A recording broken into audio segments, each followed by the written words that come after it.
speak to my my amendment here. The charter speaks of our administrator following the governance of its board of councilmen, and specifically it says under the details of the duties of the manager is to supervise all administrative departments established by the charter or created by the council, which means that it's expected that the council is the policy and the creator of those things that we have within our ordinances and the structure of the county. One of the things that we looked at when we looked at this is not that we wanted to control anything, it's just that we recognized that only one department was recognized in our ordinance, and it was the budget department. And I thought that was pretty strange because we're made up of several departments and they work very well together and they act as checks and balances to one another.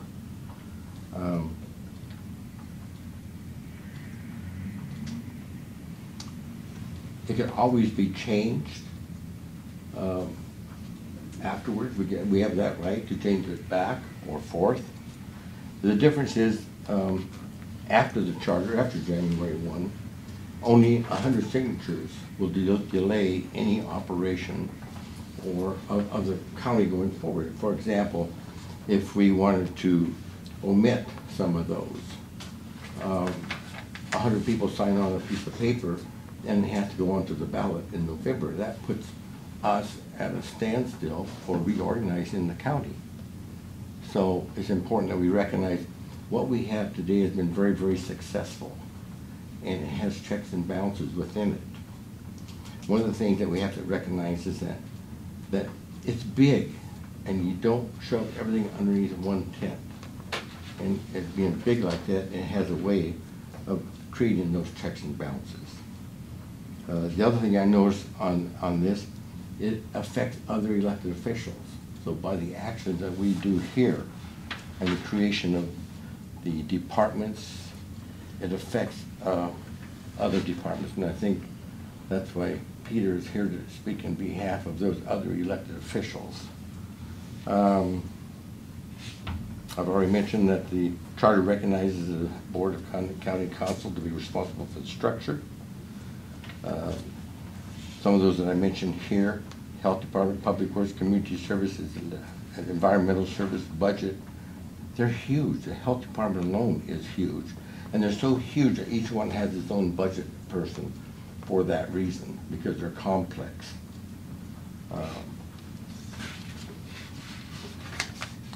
Can I answer any questions here? The bad thing I have noted here, that the Columbian has painted this, along with Lou Brancasio, as me doing this for the benefit of Don Benton. And it's no farther from the truth than it could ever be. And to think that we're to change our direction of protecting the county in its operation and its structure for an individual is false. I think it's important to bring that out and say that. This isn't one department. This is no less than 7 or 8 departments that are or could be included in any reorganization. And reorganization of that structure is huge, and while we're responsible for that, we all need to be at the table to address that if there's going to be changes. Question? Not right this minute, so. Okay. You said Peter Van Ordwijk has Yeah. an opinion on this? Yeah, I mean, because one of the things is we've been reading the newspaper about reorganization, but nothing's been said to any of us. Nothing's been said to our employees. We have our employees coming and asking about it. I'm hearing potential IT, AS, IS is getting reorganized. A lot of that stuff directly impacts us and how we go about, doing our business. Obviously, GIS, that there might be movement in GIS, which is obviously something I work really closely in key partners with.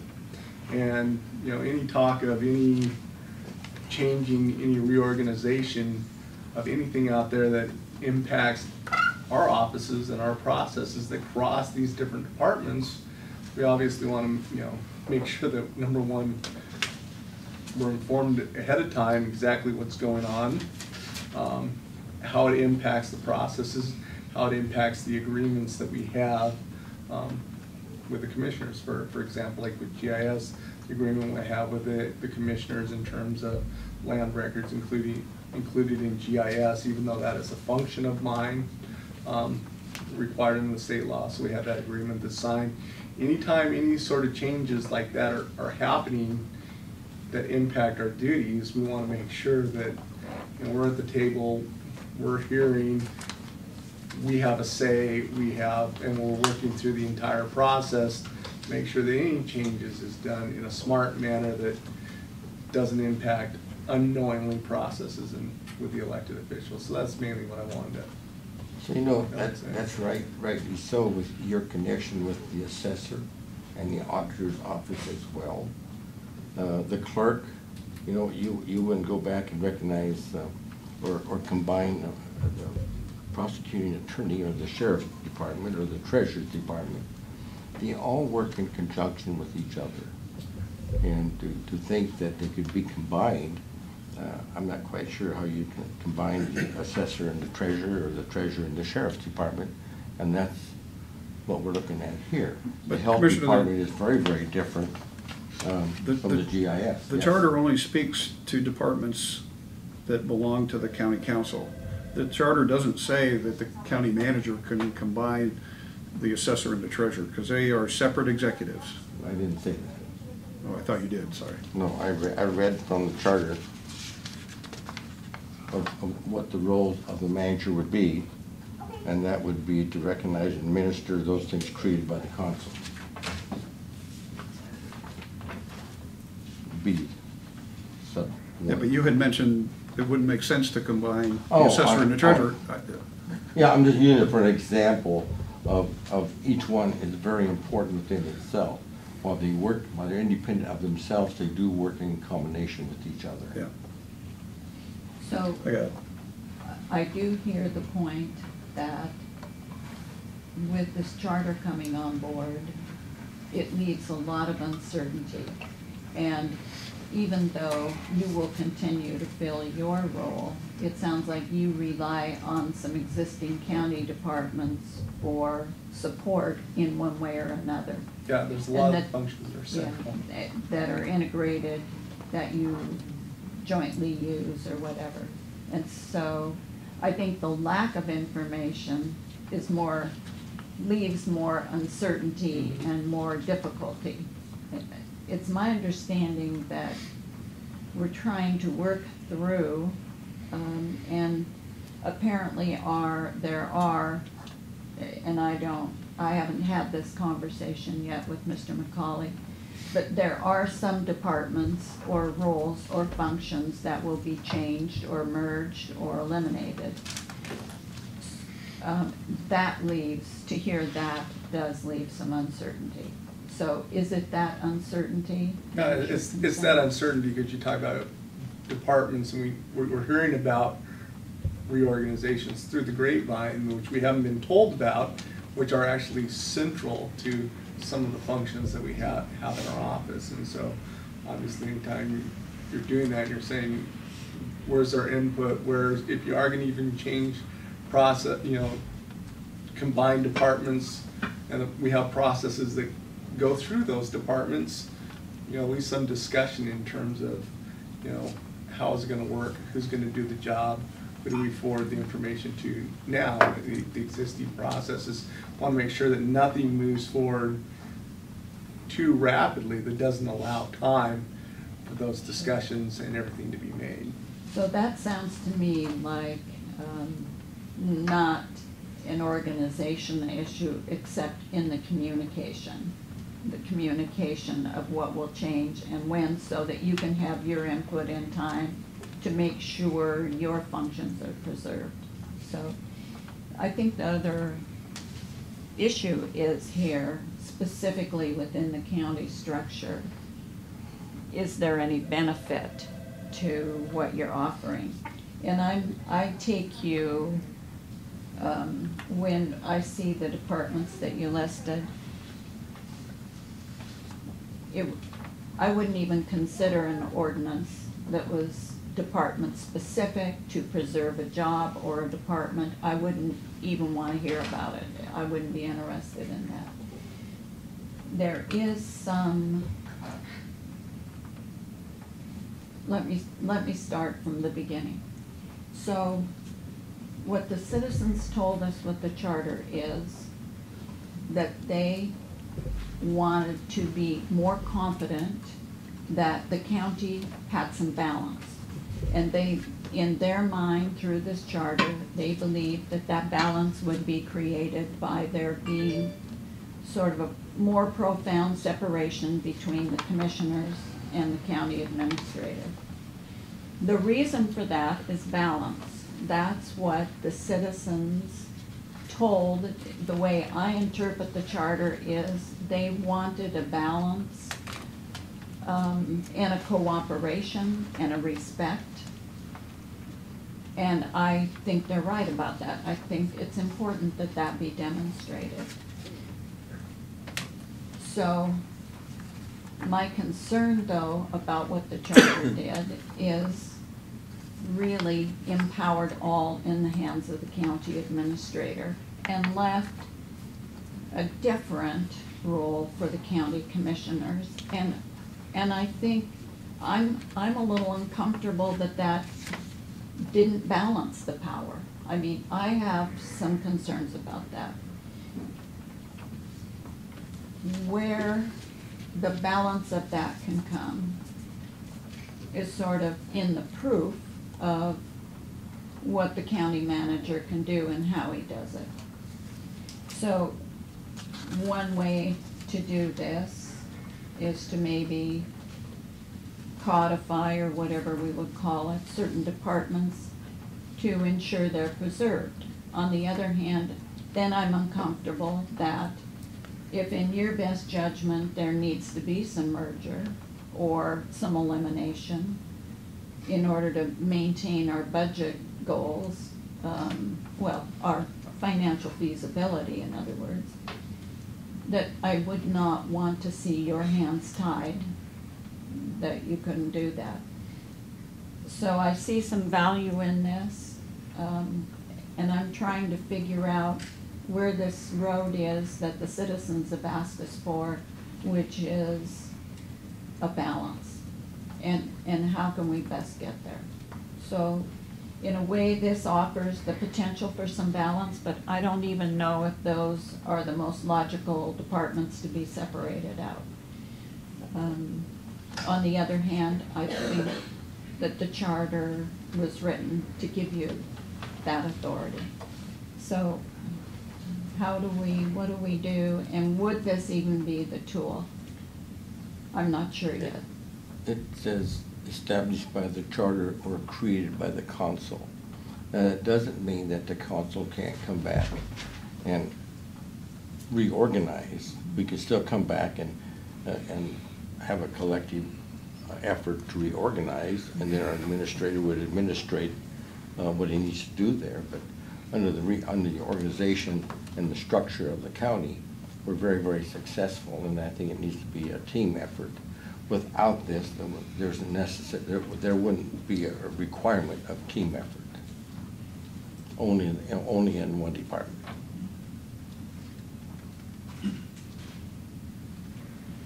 So from a legal standpoint,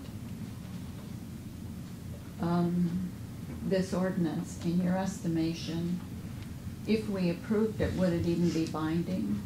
Well, the ordinance, in terms of establishing departments, the charter does give you the authority to establish departments and make policy.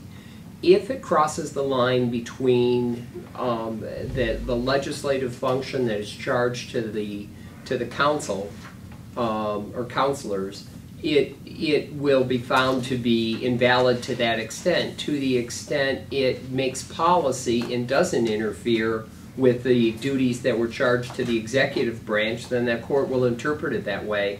The only comment I guess I would make substantively about it, first I thought it was on for notice. Is it actually going to be voted on today? No, no. No. Okay, it's only for the 16th, We have it and on it's for yesterday's approval of the notice. notice today. Okay, I just wanted to make sure. We moved it to the board so that we'd actually have a forum where we could all talk about it in a public forum.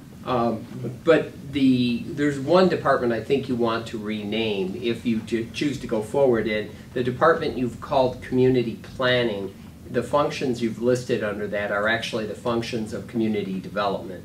So I would only point that out. Never said I was perfect. No, and I'm not, Commissioner, I'm only saying that just to help. Yeah.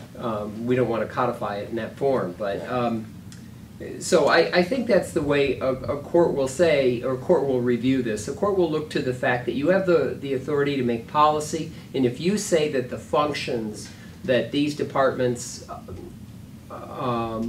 provide are critical functions for the local government, that is a policy statement that you can make.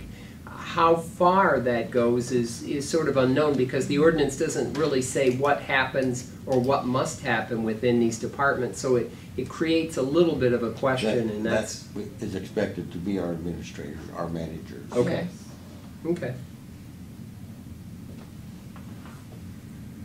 Mark, did you have some feedback? Any other question? Okay, so I assume that this will be on the agenda Tuesday? It is, unless we remove it here today. I don't think I'm hearing that.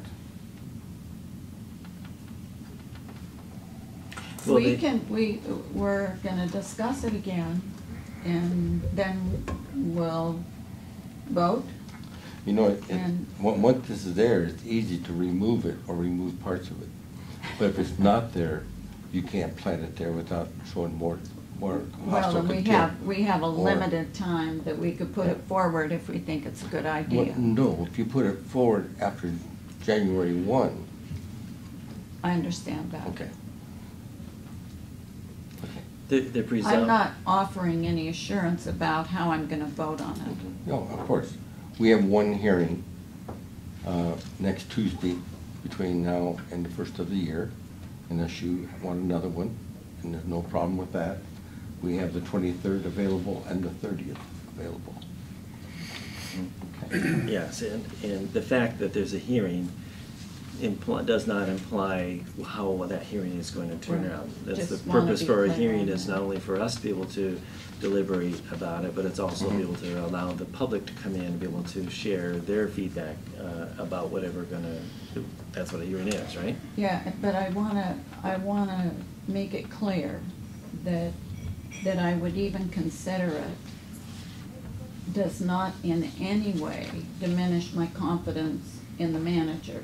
Mhm. It's not to undermine or diminish our professional manager in any way. Mhm. And that's why it would be a policy and not a prescription. Mhm. So. Correct. I agree. Whatever it is, it needs to be thoughtful and respectful. Yes. Certainly I understand, Mr. Assessor, anytime we have potential changes on the horizon, we've got a new form of government in front of us. There's always opportunity for change that we'll all have to navigate through together thoughtfully. And one of the best things we can do is make sure that we're communicating really well. And the potential for change doesn't imply that change is going to happen, but we need to make sure that we welcome the opportunity to do things smarter and don't presume it's going to happen one way or another. I have a lot of confidence in our county administrator's judgment, and I related that in public. And I think we'll continue between now and the end of the year and after that to communicate one-on-one and just simply to make sure that our roles on this are positive and that we build up the team and we don't cause instability or fear That's one of the challenges that a new leader has, is to ensure that the team has good morale and that they're not fearful. So I have confidence that we can entrust that and that the team would be in good hands. Okay. And we need to realize, imagine you're the county administrator going to be county manager. That's where the pressure cooker is, because he's the one that has to bring together and merge in all these. So I don't underestimate how difficult that is, how much coordination it takes, and how long it takes to get all that in place. I don't underestimate that. I think, David, one of the things too, we gotta look at what we do at the beginning sets precedents for what may happen for the next 100 years in the county.